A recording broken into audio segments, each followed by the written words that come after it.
창세기 21장 1절에서 7절 말씀.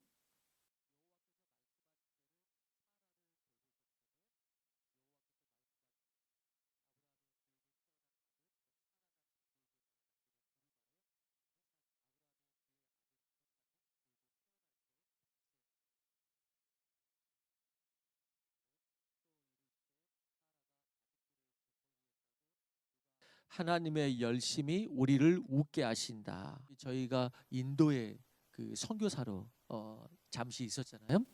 그렇게 돼 단기 선교사로 있을 때 이제 현지에서 이름이 필요합니다. 우리가 흔히 인도는 힌두스탄의 나라라고 알고 있지만은 근데 세계에서 이슬람도 1, 2위를 다투는 인구입니다. 워낙 인구가 많다 보니까 힌두스탄이 가장 많지만은 이슬람만 세워도 전 세계에서 중동 어디가 아니고 1, 2위를 다툽니다. 이슬람 인구가. 자, 그래서 저희가 이름을 2개를 지었어요. 거기에서 사역할 때 힌두 이름을 짓고 그다음 특별히 저희는 시골 쪽에서 사역했기 때문에 힌두스탄을 안 하고 인도에 있는 이슬람 대상으로 사역했기 때문에 이슬람 이름이 필요했습니다. 그래서 둘이서 뭐라고 지었냐면은 여러분 이슬람이 알다시피 이 구약을 바탕으로 하잖아요. 아브라함이 그들의 믿음의 주상이에요. 다만 신약이 예수님까지 못 와서 그게 탈이지. 자, 그렇다 보니까 아브라함이라는 이름도 많아요.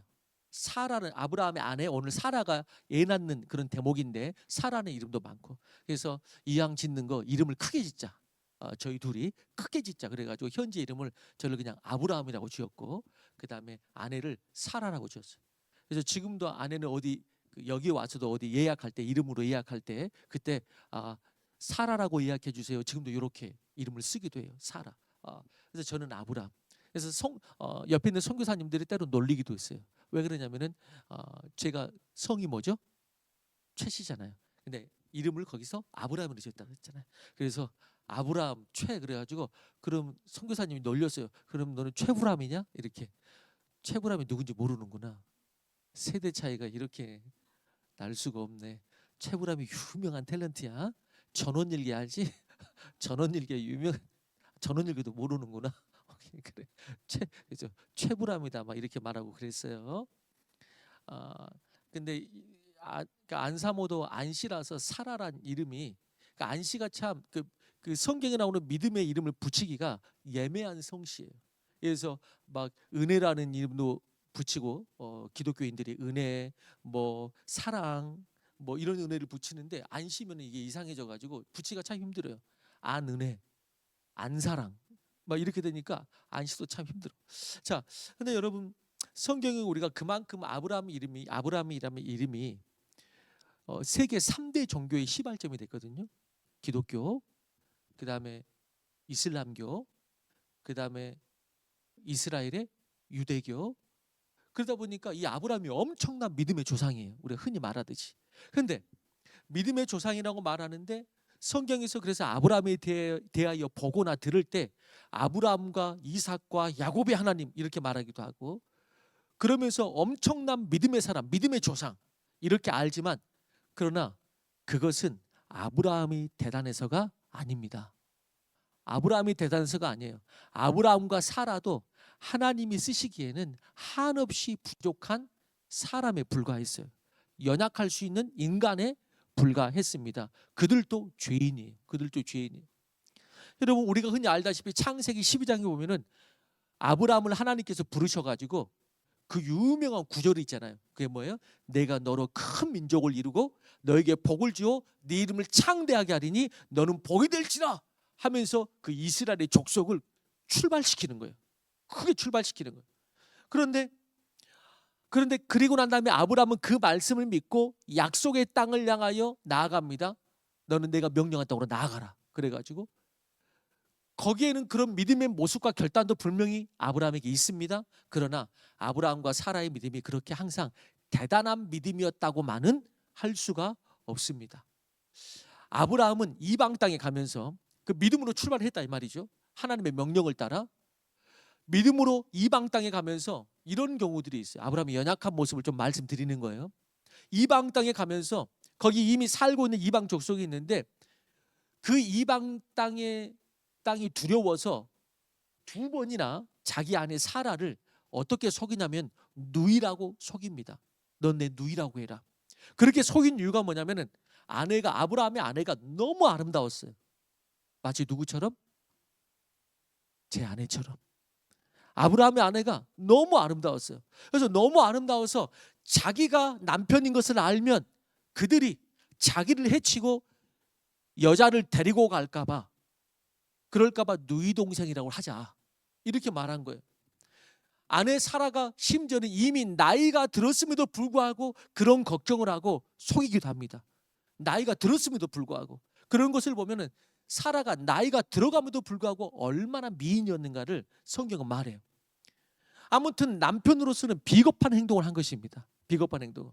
그런데 그때마다 아니나 다를까 이방 왕이 그 사라가 너무 예뻐서 데리고 가는데, 데리고 갈 때마다 그때마다 다행히 하나님이 꿈으로 그 왕에게 경고하십니다.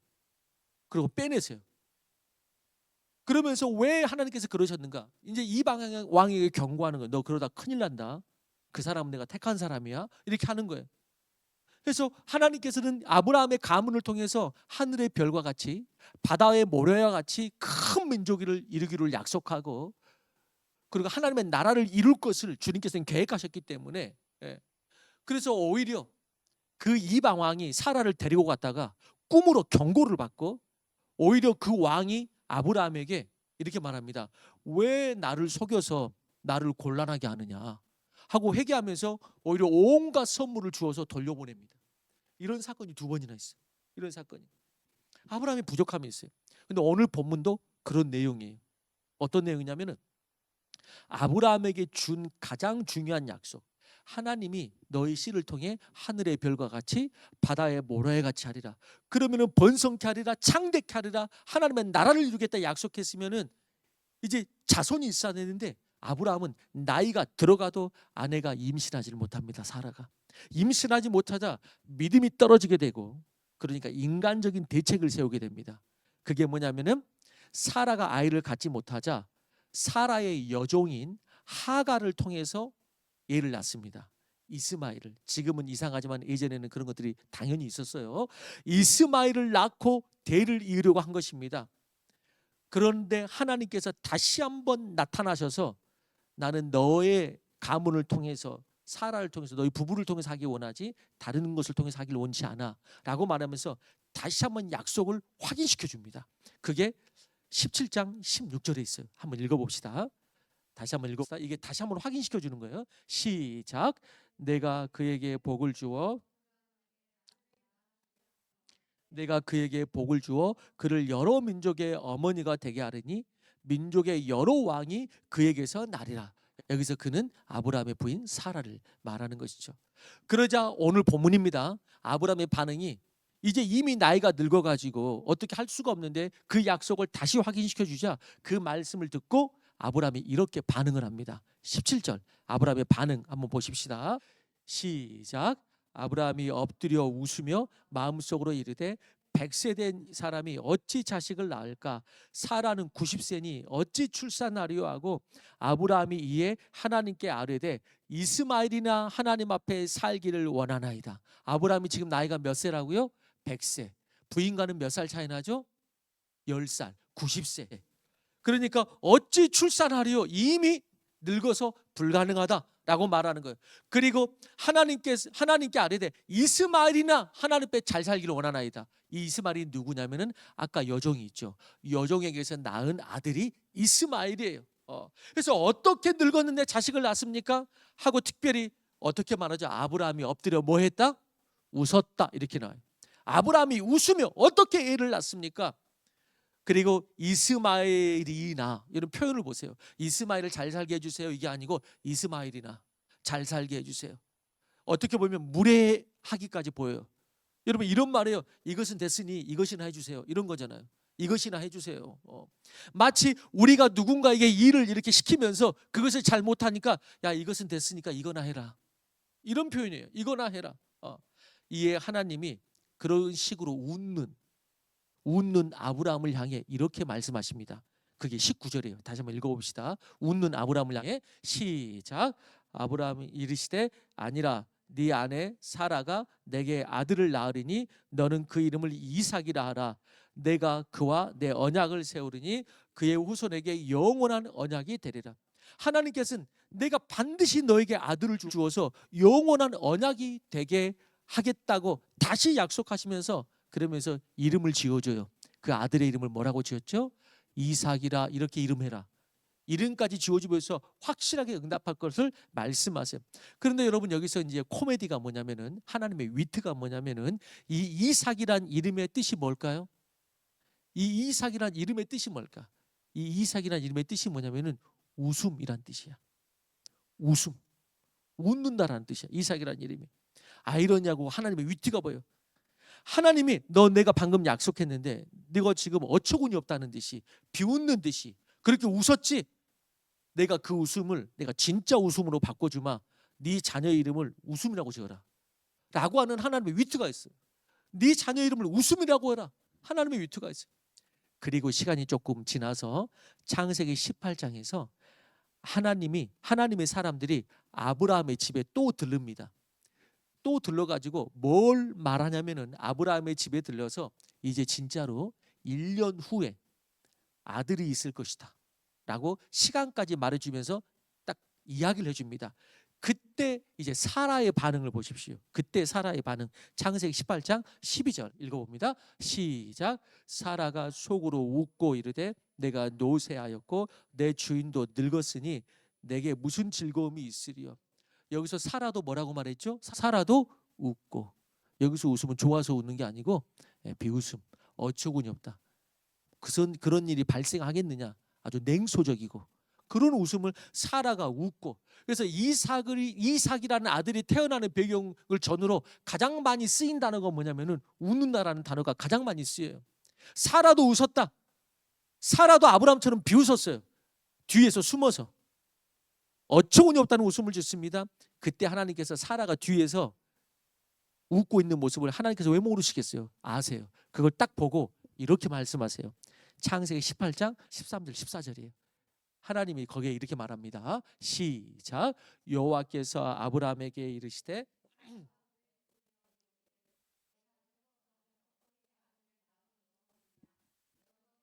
능하지 못한 일이 있겠느냐?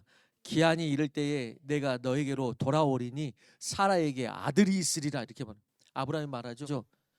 사라가 왜 웃느냐? 사라가 왜 웃느냐? 내가 늙었거늘 어떻게 아들을 낳으리요? 그러면서 뭐라고까지 말하죠? 여호와께서 능하지 못한 일이 있겠느냐?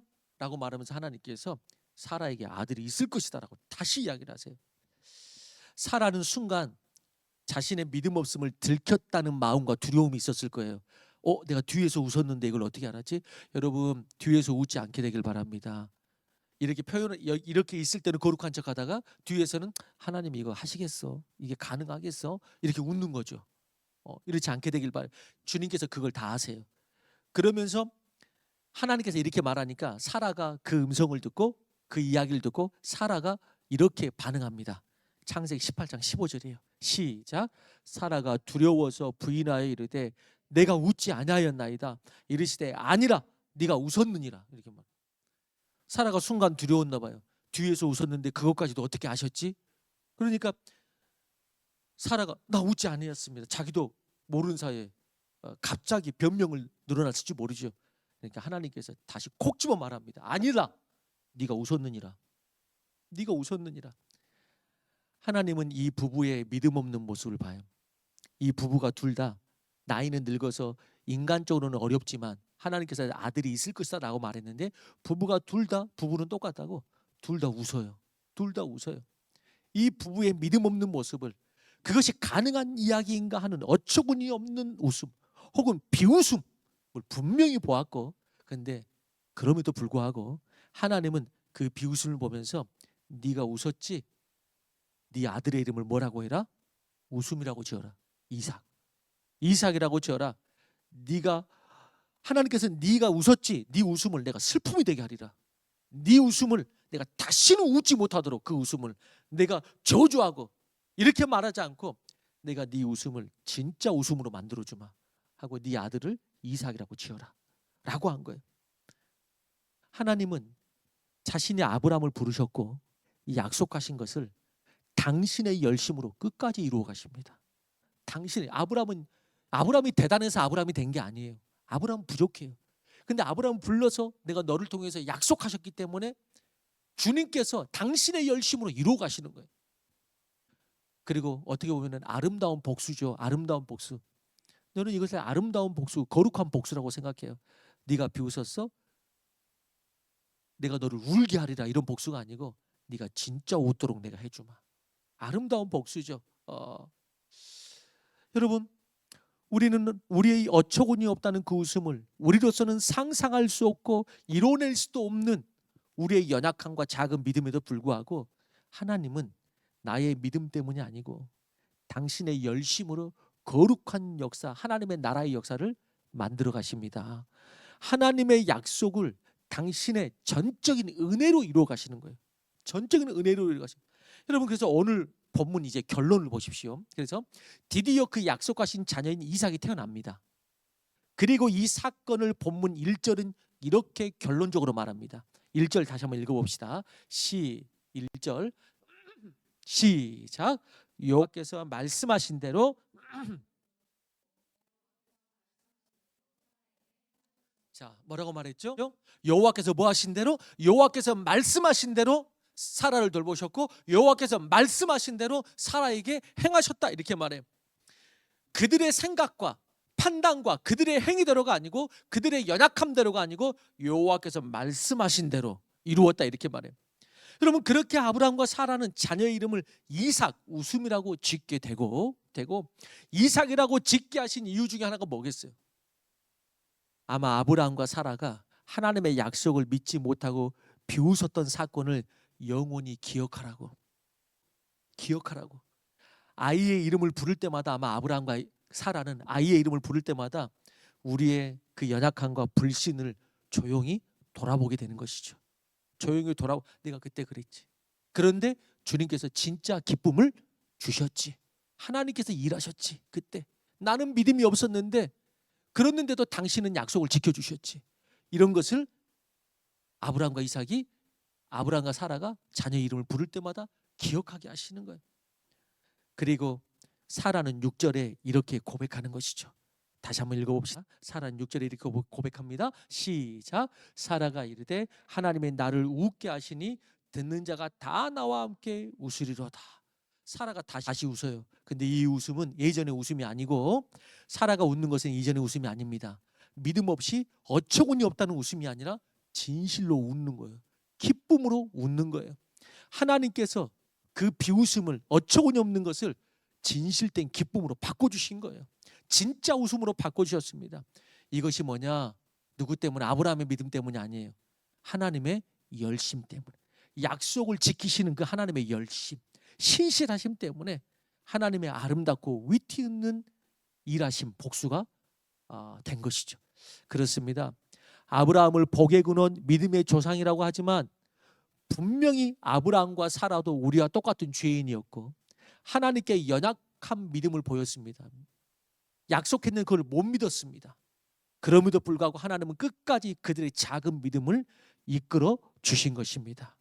그래서 우리는 아까 말씀드린 대로 흔히 아브라함을 믿음의 조상이라고 합니다. 맞죠? 그러나 그가 믿음의 조상이 될 수 있었던 것은 아브라함 자신 때문이 아니었어요. 그 위에 무엇이 있었기 때문에? 하나님의 열심이 있고 하나님의 은혜가 있었기 때문에 아브라함이 믿음의 조상 될 수 있었던 것입니다. 그게 아브라함이 된 이유예요. 그것이 내가 나 된 은혜라고 믿습니다. 그래서 사도 바울이 뭐라고 고백했습니까? 나의 나 된 것은 뭐 때문이라? 하나님의 은혜라, 이렇게 말했어요. 나의 나 된 것은 하나님의 은혜라. 내가 잘나서 이런 사도 바울, 위대한 사도가 된 것이 아니고 하나님의 은혜라, 이렇게 말한 것이 하나님의 은혜라. 여러분, 그런 의미에서 여러분 착각하거나 오해하지 말고 잘 들어보세요. 우리의 믿음, 나의 믿음보다 더 중요한 것이 뭔지 아세요? 그게 하나님의 은혜예요. 나의 믿음보다 더 중요한 게 하나님의 은혜예요. 하나님의 은혜가 있기 때문에 우리의 믿음도 성립하는 거예요. 하나님의 은혜가 있기 때문에.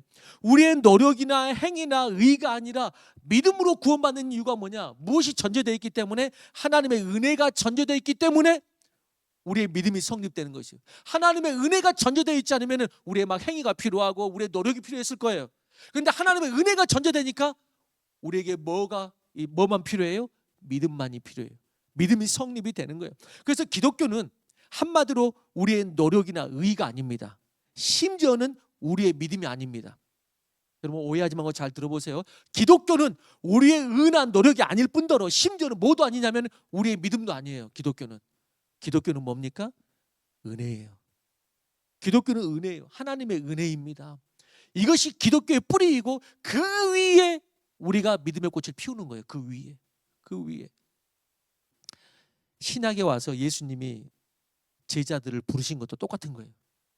여러분 이 예수님 부르신 제자들이 나중에는 위대한, 우리가 아는 베드로, 요한, 위대한 사도가 되죠. 그래서 수많은 사람들을 구원하고 교회를 세우는 데 쓰임받는 위대한 사도들이 되죠. 여러분 그런데 이들이 처음부터 그랬을까? 여러분 요즘 회사에서, 학교에서 사원을 뽑고 신입생을 뽑습니다. 그런데 아무나 받아들이지 않죠. 여러분 일정한 자격이 있는 사람만 받아들이죠. 여러분 인재가 필요하기 때문이에요. 회사가 보유한 인재의 가치가 곧 회사의 가치를 나타내는 시대에 우리는 살고 있어요. 그래서 세계적인 컨설팅 회사 맥킨지는 작금의 경제 전쟁을 가리켜서 뭐라고 말했냐면 지금의 경제 전쟁의 핵심은 인재 전쟁이다라고 말했어요. 경제 전쟁은 인재 전쟁이다. 우수한 인재의 발굴 및 유지가 기업에 있어 가장 중요한 핵심 사안이다 이렇게 말했어요. 그런데 예수님은 제자들을 부르실 때 어떤 자를 부르셨느냐? 세상의 회사처럼 이 정도 인재면 할만하다 이런 사람을 부르지 않았어요. 여러분 예수님은 마태복음 10장 2절 4절에 보면은 제자들의 이름이 나오거든요. 12사도의 이름이 이렇게 나와요. 12사도의 이름은 이러하니 베드로라 하는 시몬을 비롯하여 그의 형제 안드레와 세베대 아들 야고보와 그의 형제 요한, 빌립과 바돌로메, 도마와 세리마테, 알페오 아들 야고보와 다데오, 가나안인 시몬과 및 가룟 유다 곧 예수를 판 자라고 했어요. 이 12제자 오늘 이름이 나왔는데 어떤 사람들인가? 예수님과 함께 전 세계를 뒤집는 일에 합당한 사람들이었는가? 이들의 출신 지역을 보면 가룟 유다만 빼놓고 12명 중에 배반했던 가룟 유다만 빼놓고 다 갈릴리 출신입니다. 갈릴리 출신이다라는 말은 북쪽에 천대받는 지역 출신이다 이런 말이에요. 북쪽에 천대받는 지역 출신이다. 다만 가룟 유다만 유다의 수도권에 가까운 헤브론 남부지방 출신이에요. 가룟 유다만. 이 12제자는 그런 사람들이에요. 어떤 분이 아주 재밌는 조사를 했다고 해요. 뭐냐면 진짜인지 정확히는 모르겠지만 내용은 틀리지 않고 의미가 있어요.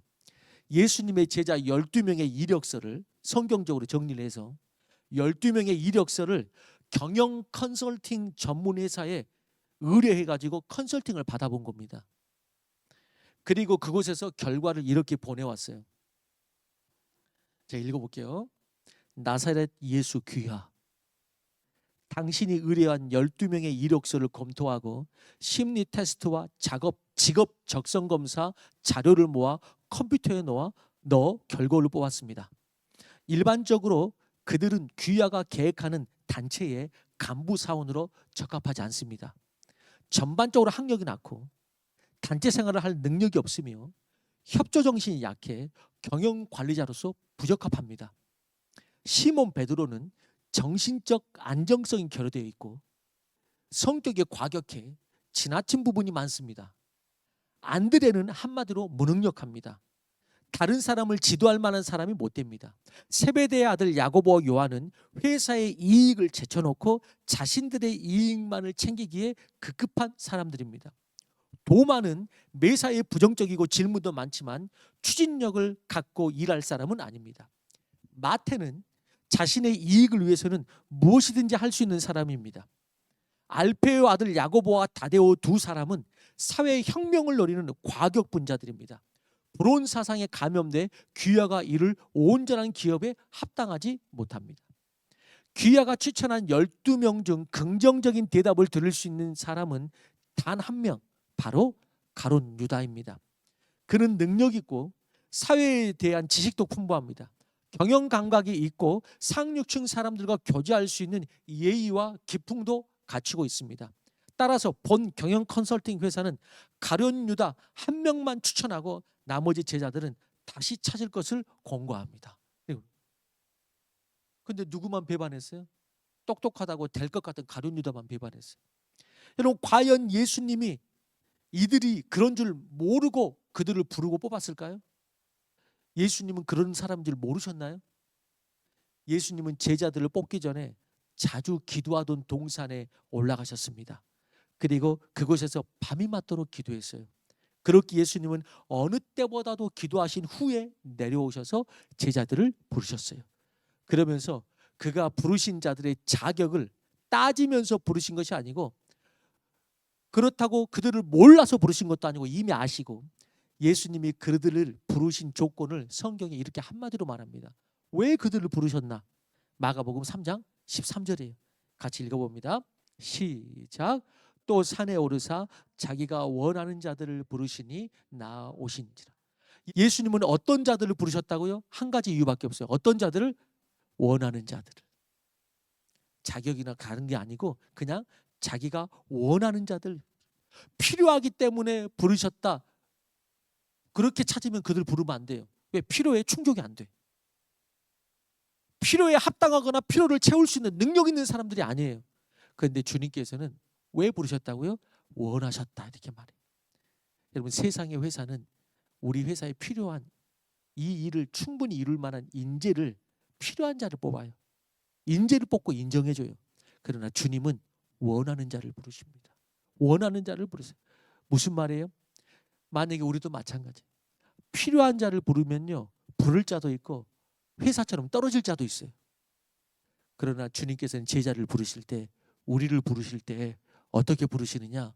우리를 원하는 자로 부르신 거예요.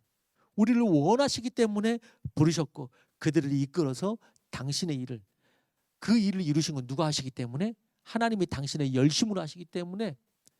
누구한테 의지해서 너가 있어야지 내가 이 일 이루고 같아서 널 불렀어, 넌 능력이 있잖아, 이렇게 부르신 게 아니에요. 다 부족해요. 그런데 당신이 원하셔서 부르셨어요. 그리고 당신이 그 일을 이루어 가세요. 여러분, 우리는 자주 이런 말을 하거든요. 하나님은 준비된 자를 사용하신다, 이런 말을 해요. 그럼 특별히 젊은이들 집회 가면은 이런 말씀으로 도전을 막 해요.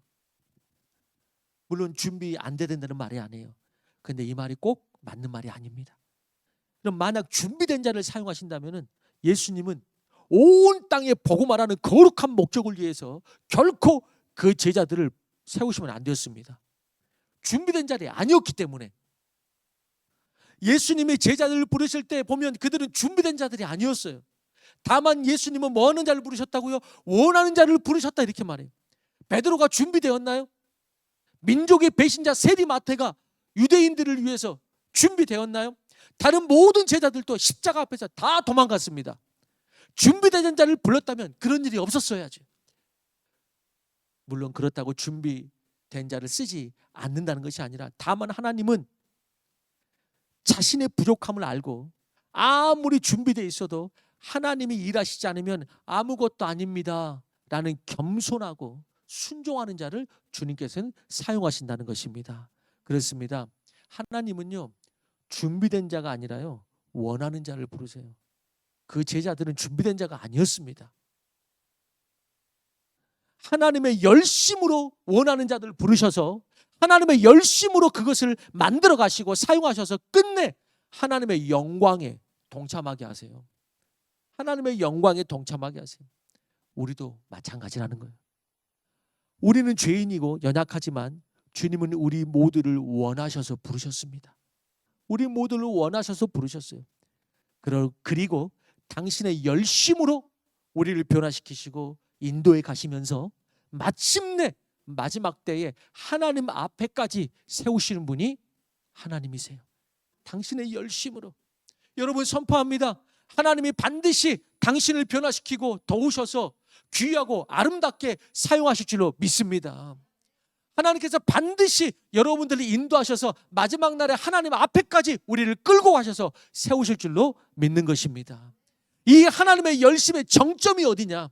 하나님의 열심의 정점이 어디냐? 하나님께서 독생자 예수를 이 땅에 보내사 구원을 이루신 것이에요. 구약의 이야기만 보면 이스라엘과 이 온 땅의 구원을 이룰 수도 없고 하나님의 나라를 이룰 수도 없습니다. 그런데 누구의 열심이 그것을 이루어 가십니까? 구약의 이스라엘을 보세요. 이렇게 가면 구원 이루어지겠구나 이렇게 생각이 되세요? 안 돼요. 그런데 누구의 열심이 그거를 끌고 가세요? 하나님의 열심이. 그래서 소망은 인간으로부터 나오는 것이 아니고 하나님으로부터 시작하는 것이에요.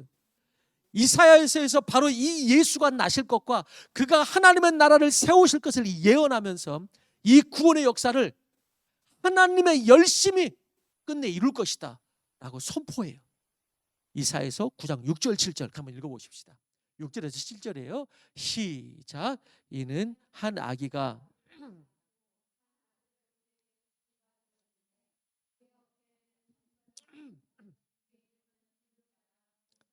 전능하신 하나님이라 영존하시는 아버지라 평강의 왕이라 할 것임이라.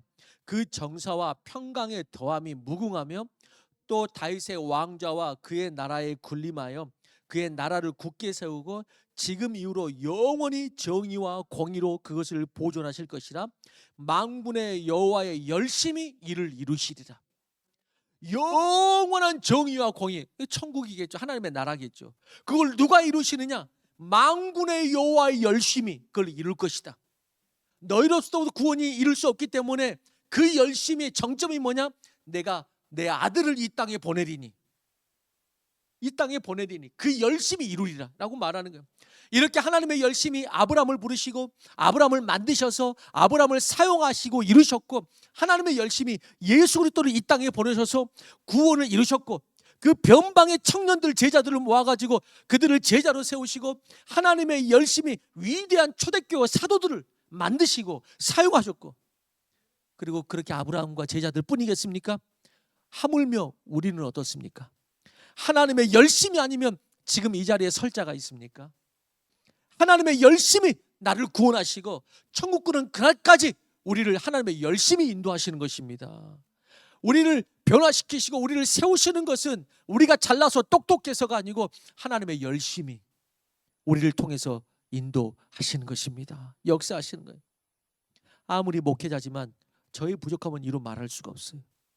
한 사람도 내 힘으로 변화시킬 수가 없어요. 아무리 권면하고 힘을 다해도 변화되지 않는 사람을 볼 때는 소진될 때가 있고, 모든 것이 다 내 탓인 것만 같은 것이 담임 목사의 마음이에요. 그래서 이 믿음이 없으면 절대 목회를 못해요. 나는 부족하지만 하나님의 열심히 영혼들을 고치시고 하나님의 열심히 그들을 인도해 주실 것이다. 이 믿음이 없이는 목회를 못해요. 하나님의 전적인 은혜만이 모든 사람들의 죄성의 그 저항을 이기고 죄성과 저항을 이기고 마침내 하나님의 열심히 그들을 세울 것이다. 이 불강력적 은혜, 이 은혜를 믿기 때문에 목회를 하고 이 은혜가 필요한 것이죠.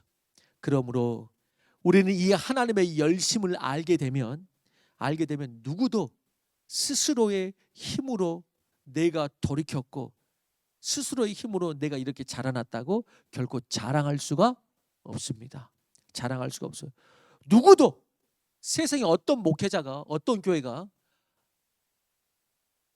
정말 크게 부흥해가지고 속칭 막 성공 목회, 성공했다고 말할 때 그 어떤 목회자가 얼마만큼 성공했다 할지라도 그 누구도 내가 목회에 성공했다고 말할 수가 없습니다. 내가 목회에 성공했다 이렇게 말할 수가 없습니다. 하나님의 열심히 이루신 것입니다. 하나님의 열심히 이루신 것이에요. 그래서 사실 목회했다가 옆에다가 성공이라는 단어를 붙이는 것 자체가 불법이에요. 하나님의 열심히 목회에 이루게 하신 것이지 목회에 성공한 게 아니에요. 우리가 여러분 교회도 마찬가지, 여러분들 마찬가지예요. 내가 다니는 것 같지만 아닙니다. 하나님이 인도하시지 않으면 한 사람도 나올 수가 없는 것입니다. 한 사람도 나올 수가 없는, 하나님의 열심히 우리를 여기까지 인도하신 거예요. 우리는 전적인 그리스도의 공로로 구원을 얻고 전적인 은혜로 사는 것이에요. 전적 일부의 은혜가 아니에요. 그래서 우리는 기독교가 그렇게 많이 표현을 해요. 전적 은혜. 일부 은혜가 아니고 전적 은혜. 우리는 그 전적인 그리스도의 공로로 구원을 얻고 전적인 은혜로 사는 거예요. 그렇게 사는 믿음의 사람들을 그리스도인이다 이렇게 말하는 거예요. 그래서 여러분 우리가 나에게 믿음이 있다라고 할 때 그 믿음은요, 그 믿음에 힘이 있다라고 할 때 그 힘은, 그 믿음은 내 안에 다짐이나 긍정의 힘이 아니에요. 그 믿음은 하나님의 은혜를 전적으로 신뢰하는 것을 믿음이라고 그러는 거예요. 내 다짐이나 할 수 있어 긍정의 힘이 아니고 하나님이 일하신다, 하나님의 전적인 은혜를 내가 신뢰한다. 이것이 바로 믿음이에요. 이게 믿음이에요. 그러므로 사랑하는 성도 여러분, 우리의 오늘의 모습이 아무리 부족하다 할지라도, 서로의 모습이 부족하다 하더라도 예수님의 일하심을 믿고 주님 안에서 기도하며 기대를 끝까지 가지시며 하나님의 열심히 결코 이루실 것을 서로를 향하여 믿어주시고, 그리고 나 자신을 향하여 하나님의 열심으로 바라보시며 끝내 주님께서 이루실 것을 믿으시기를 주님의 이름으로 축원합니다. 주님의 손에 붙잡히면 얼마든지 영광스러운 인생으로 쓰임받게 될 것입니다. 나보다 나를 더 사랑하시고 붙드시는 하나님의 열심을 항상 바라보십시오. 하나님의 열심을 바라보세요. 여러분, 의외로 자기 자신을 사랑하지 않는 사람들이 많아요. 여기서도 물어볼까? 그러면 그렇게 나올지 몰라요. 여러분 스스로에게 지금 말해봐요. 여러분들 딱 나를 이렇게 보면서 지금 나는 나 자신을 엄청 사랑하는가? 이 존재 정말 솔직히 그렇지 않는 사람들 엄청 많습니다. 진짜 날 사랑하는가? 의외로 죄인의 특성 중에 아주 뭐라 그럴까? 죄인의 특성 중에 아주 독특한 특성이라고 생각해요. 자기 자신을 그렇게 사랑하는 사람이 많지 않다는 거예요. 그런데 나보다도 나를 더 사랑하는 분이 있다는 것이죠. 그게 누구세요? 하나님이세요. 나보다 나를 더 사랑하세요. 그 하나님의 열심을 바라보시기 바랍니다. 그게 뭐냐? 그게 믿음이에요. 그게 믿음이에요. 하나님의 열심이 우리를 뭐하게 하실 것이다? 우리가 사라에게, 아브라함에게 불가능한데 너희들은 웃었지만 하나님의 열심으로 내가 이 일을 이룰 거야. 그리고 너희네가 끝내 웃게 될 거야 라고 말했던 것처럼 하나님의 열심이 우리를 웃게 하시는 그런 이 남은 한 해가 되고 우리의 모든 인생이 되게 하실 줄로 믿습니다. 말씀을 마무리하면서 나아가서 본문에서 사라뿐만 아니라 이 일을 듣는, 오늘 본문 결론에 보니까 이렇게 나와요. 사라뿐만 아니고 이 일을 듣는, 요 사건을 듣는 모든 자가 함께 웃으리로다 이렇게 나와요. 그래서 이 이야기가 웃음으로 끝나요. 모든 자가 함께 웃으리로다. 어쩌면 아브라함과 사라만 어처구니 없다는 듯이 웃은 것이 아니고 그 이야기를 들었던 주변 이웃들도 다 뭐 했을 것이다? 웃었을 것이다. 다 주변 이웃들도. 그런데 이제 이 이야기를 알고 있었던 그 이웃들까지도 뭐 하게 될 것이다? 진심으로 웃게 될 것이다. 이제 하나님의 일하심을 보고 하나님이 주신 기쁨이 이웃에게까지 그렇게 흘러갈 것이다 라고 말해요. 여러분, 누군가 내 믿음의 이야기를 듣고 비웃을 수 있어요. 그 이웃들이 웃었던 것처럼. 누군가 내 믿음을 보고 비웃을 수 있어요. 내 비전을 보고 비웃을 수 있어요. 내 주변에서 이렇게 말하는 것이죠. 기도한다고 그것이 되니? 라고 비웃는 거죠. 야, 그게 기도한다고 되니? 그 일이 어떻게 이루어져? 나의 믿음을 비웃을 때, 하나님을 비웃을 때, 그때 저주하지 말고 그들이 하나님의 일하심을 보고 웃게 되는 날이 우리의 삶 가운데 일어나기를 주의 이름으로 축원합니다.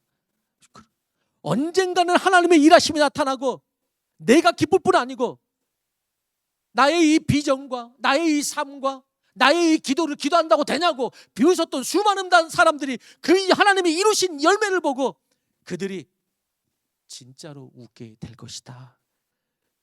그 아름답고 은혜로운 역전이 있을 것이다 라는 것이죠. 우리 그러한 하나님의 열심히 우리를 웃게 하시는 그 믿음으로 승리하기를 주의 이름으로 축원합니다.